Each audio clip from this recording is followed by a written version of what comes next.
Hey there, we're going to go over some rotational motion notes, and we're going to start by talking about two different words. The first one is revolving, and if you remember, revolving is whenever an object is in motion around an external axis. And we've seen this in our circular motion unit, and when we're talking about the orbits. And for an example of this is, let's say we have the Earth here, and then we have, say, a satellite or a moon, and it's in orbit around the Earth. And so this is revolving around an external axis. And then the other word is rotating. And these two things are sometimes mixed up, but they're different. When an object is rotating, it's in motion around an internal axis.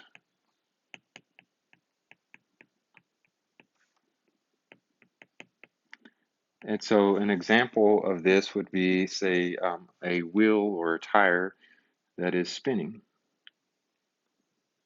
So let's draw a tire here, and we'll kind of put in some spokes on this tire. And whenever it starts to turn, let's say it turns counterclockwise, it's going to be rotating around this internal axis here. And for rotational motion, we're going to be talking about objects rotating around some internal axis. And so to analyze an object that's rotating, it's going to look a little different than whenever we're in our linear motion. So let's take a look here. Let's say we have a point A right here, and it rotates counterclockwise an eighth of a rotation here. So it rotates to right here. The arc length from here to here, we'll label that L. That would represent that linear displacement, how far it rotated counterclockwise. Now let's say that we have a point right here on the wheel, and we'll label that point B, and then it also rotates 1/8 of a rotation. So it goes from here to here. And if we look at that, the arc lengths are different for those 2 points. And they're different because they have a different radius here and here. And so that's one reason why we got to kind of look at this from a different perspective than linear displacement, because depending on the radius of that point on that tire, it's going to have a different linear displacement. So for rotational motion, we're going to use what we call angular displacement.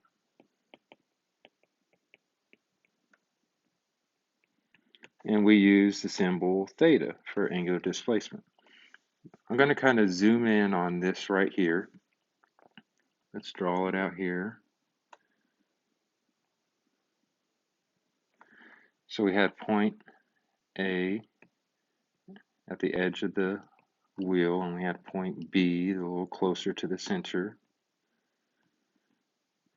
And we've seen where their arc lengths were different, that linear displacement. But if I look at the angle there, theta, that's actually the same for both points, regardless of where it's at on this particular wheel or tire. And so it's more beneficial and easier and effective to analyze an object rotating if we're talking about the angular displacement, because it's going to be the same regardless of the radius. And there's a relationship here with angular displacement.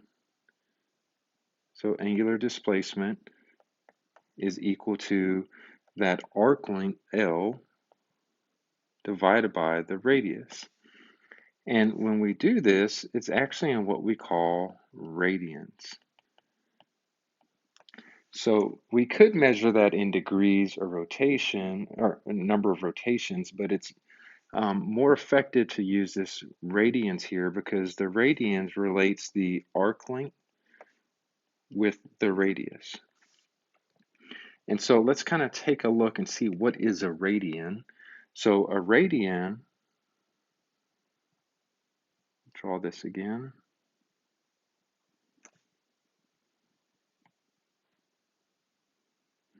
One radian is whenever your arc length right here, L, is equal to the radius. And whenever that's the case, it's equal to 1 radian. So 1 radian is whenever your L is equal to your R. And if I go through one full circle, you end up with just over 6 radians. And what you have to be able to do, you need to be able to convert from radians to degrees to rotations. And we're going to kind of look at what that looks like. So if I'm talking about one full circle, the arc length L for one full circle would equal the circumference of that circle. And we know that the circumference is equal to 2 pi r. So plugging that into this equation that we have for angular displacement, the angular displacement around one full circle would be the circumference, 2 pi r, divided by the radius. And what happens is the r cancels out. So the angular displacement around one full circle is going to be 2 pi radians. Now, radians here is just kind of a placeholder. Okay, there's not really a unit involved there because if you look at it, we had meters over meters and that canceled out. But it's always important to leave that radians in there just so you remember that you are working in radians while looking at the angular displacement. So this conversion factor that we have one rotation. We know it's equal to 360 degrees or one time around the circle. And it's also equal to 2 pi radians. So sometimes in a problem, that might tell you that something rotates so many times. And one of the first steps that you need to do is to convert that to radians. Because in analyzing rotational motion, we need to work in our radians. Okay, that's important because that allows us to kind of have a connection here between the arc length and the radius. And then we can also convert from linear displacement to angular displacement. And so when we do that, we have this displacement we know in linear displacement. We have been using x to represent linear displacement, and that was in meters. And in order to convert from linear to angular displacement, we have an equation, x equals r theta. And that allows us to convert to angular displacement. And again, we use the symbol theta, and that's going to be measured in radians. So this is how we kind of convert from linear to angular displacement in our calculation on how we can calculate the angular displacement. Now let's take a look at angular velocity.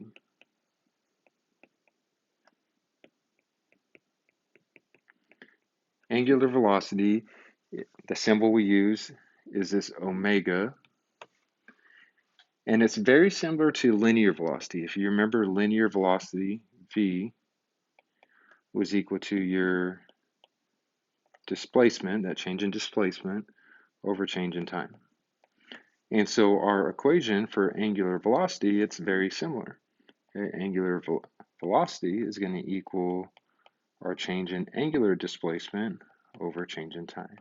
Okay, so it's basically in essence the same thing, except for instead of working with the linear displacement, now it's going to be an angular displacement that we're using to calculate angular velocity. Now the main difference here too is direction. So if you remember for velocity, we would always include direction. So some of it could have been up, down, left, could have been right, east, west, that nature. But for angular velocity, it's going to be either clockwise. A lot of times it'll just say CW, or to be counterclockwise. And that's how we describe the direction with angular velocity. So we could put CCW for counterclockwise. And if it's an object is rotating counterclockwise, that's going to be positive. If it's clockwise, that's going to be a negative angular velocity. And in order to convert from linear velocity to angular velocity, we have linear velocity is equal to the radius times your angular velocity. So this is important because it allows us to convert from linear to angular velocity. Just like this one right over here allowed me to convert from linear displacement to angular displacement. So let's work a practice problem real quick using some of this new information. This one says that Anna and Brett are standing on a merry-go-round. It completes 10 counterclockwise rotations in 20 seconds. Anna stands 1 meter from the center. Brett stands 1 meter from the center. And we're going to find both the angular velocity and the linear velocity for both people. So the first step is they gave it to us in rotations, but remember we don't want rotations, we want radians. And one rotation is equal to 2 pi radians. So we're going to use 2 pi radians in solving for this. So 10 rotations times 1 rotation is 2 pi radians. Rotations cancels, so that means I have 20 pi radians. So now I have my angular displacement in radians, so we can calculate the angular velocity of these two people. So it's equal to that change in angular displacement over change in time. That equals 20 pi radians, and the time here was 20 seconds. So the 20 just cancels, and that is equal to pi radians per second. So this would be the angular velocity for both people here, okay, for Anna and Brett, because they had the same angular displacement. Again, this is the benefit of working in radians. It doesn't matter what the radius is, you're going to have the same angular velocity. But it asked me to also solve for the linear velocity for both of them. So remember, to convert from linear to angular, we have v equals r omega. And we've already solved for omega for both, so now we can calculate the linear velocity for both of them. So let's start with the velocity of Anna is going to equal the radius, which is 1 meter, times the angular velocity, which was pi radians per second. So that just ends up being pi, but now it's meters per second, because now we're in linear velocity.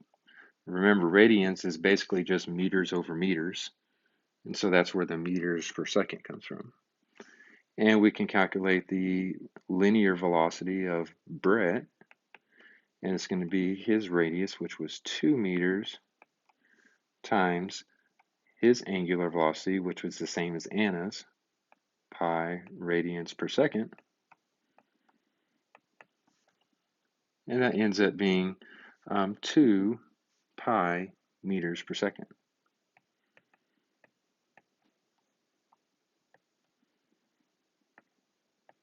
So you can see their linear velocities were different because they had a different radius, but they had the same angular velocity. So that's how we kind of analyze the angular displacement, the angular velocity. Now let's look at the angular acceleration.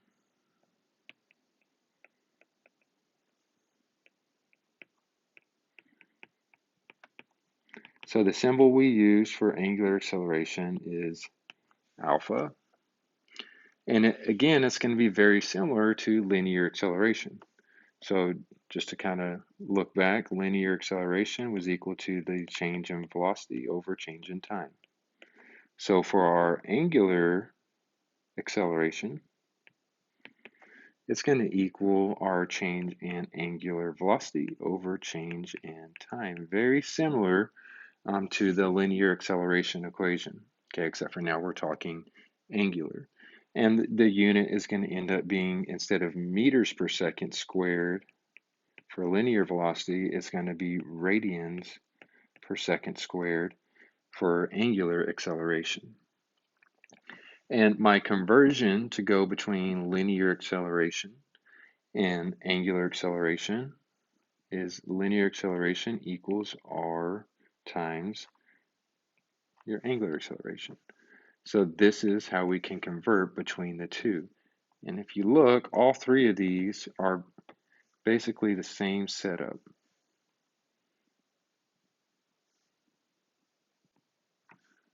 Okay, so all you do is take your linear value equals the radius times your angular value. V equals r omega, a equals r alpha, and x equals r theta.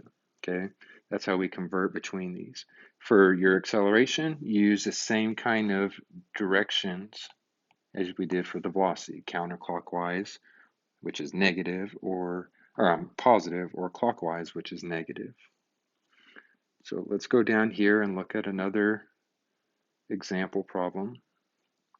This one says we have a computer hard drive. The radius is 10 centimeters. Let's go ahead and convert that. So radius is going to be 0.1 meters. We want to be in meters there. And it says when it's switched off, it goes from 7,200 rotations per minute. So we're going to have to do some conversions there to rest, which is 0, in 5 seconds. And we want to calculate the acceleration on the edge of the hard drive. Now, it doesn't say angular acceleration. It says the acceleration. So that would be linear acceleration. Okay, but the first step is we're going to have to calculate that angular acceleration, and then we can convert to linear. So let's go ahead and first do our conversions. It said we had 7,200 rotations per minute. Okay, we know one rotation is 2 pi radians, and we know 1 minute is 60 seconds. So the minutes would cancel and the rotations would cancel. So to convert here, it would be 7,200 times 2 pi divided by 60. And we can keep the pi there and just do 7,200 times 2 divided by 60, which would equal 240 pi radians per second squared. Oh, radians per second. So we have our velocity now in angular velocity. Let's kind of write out everything else we know. So we know the initial velocity was equal to 240 pi radians per second. We know the radius we said was 0.1 meters. Since you come to a stop, that means your final is going to equal 0. And then our time happened in 5 seconds. So our equation for our angular acceleration is change in angular velocity over change in time. So it's going to be the final minus the initial. So 0 minus 240 pi radians per second divided by my time, which is 5 seconds. And I end up with a negative 48 pi radians per second squared. Now that's the angular acceleration, but the problem had said acceleration. So that's referring to the linear acceleration. And to convert between the two, remember we use A equals R times alpha. So now we can plug in the 0.1 meters times the negative 48 pi radians per second squared. And you end up with a linear acceleration of negative 4.8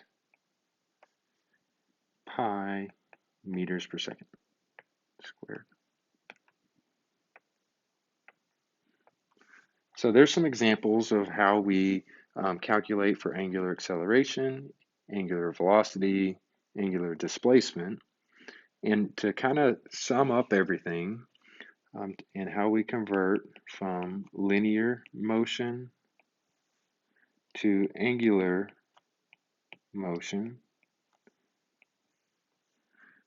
we have displacement, which for linear motion we used x and it was in meters. In angular rotation, we have theta to represent angular displacement, and that's measured in radians. And to convert from the two, we had x is equal to r theta. That's how we convert. For velocity, we have v and meters per second. Over here, we have omega and radians per second. To convert, we have v is equal to r omega. For acceleration, we have a and meters per second squared. Over here we have alpha and radians per second squared. And to convert, we have a equals r alpha. And for direction, we had up, down, left, right, etc. Anything of that nature. And over here on the angular side, we have clockwise and counterclockwise. And remember, your counterclockwise is going to be positive. Your clockwise will end up being negative. Okay, so this kind of sums up on how we can convert from linear motion to angular rotations and some of our equations and how we use those. And we'll practice some more during class.